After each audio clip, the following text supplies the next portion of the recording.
Magandang umaga! Kumusta po? Narito po ulit ang update natin para sa lagay ng ating panahon. Ngayong umaga po ng December 2, 2025. Sa ngayon po ay patuloy na ang paglapit ng sama ng panahon dito po sa Philippine Area of Responsibility at malapit na nga po sa far line boundary at papasok na yan sa ating Area of Responsibility within 24 to 48 hours. Kasabay yan ng paglakas ng amihan sa susunod na mga araw na haharang po sa pagkilos nito pataas. Kung hindi yan malulusaw, ay tatawirin nito ang ating kalupaan posibleng mula Sabado o Linggo at kung maging bagyo ay tatawagin sa local name na Bagyong Wilma. Pero paalala lamang po na maaari pa na magbago ang forecast na ito lalo na at malayo pa ang sama ng panahon na ating binabantayan. Wala rin po itong epekto sa ating bansa sa ngayon.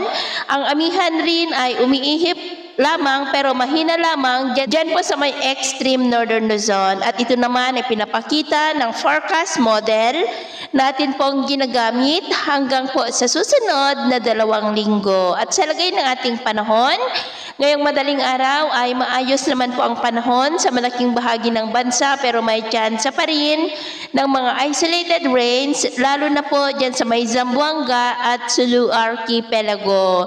At mamaya ay sisikat ang araw sa malaking bahagi ng ating bansa maliban lamang sa tsansa ng maulap na kalangitan na minsan ay may mga pulo-pulo na mga pag-uulan sa ilang bahagi pero wala namang inaasahan na malakas na mga pag-uulan. Pero kaya asahan natin na mainit at maalinsangan ang panahon sa malaking bahagi po ng ating bansa ngayon. Pero mamayang hapon, posible muli ang maulap na kalangitan na minsan ay may mga pulo-pulo na mga pag-uulan, lalo na po sa ilang bahagi ng Mindanao. Kaya kung lalabas tayo sa ating matahanan, ugaliin lamang po natin lagi ang magdala ng kahit anong panangga natin sa init ng araw at proteksyon na rin po sa mga biglaang buhos ng ulan.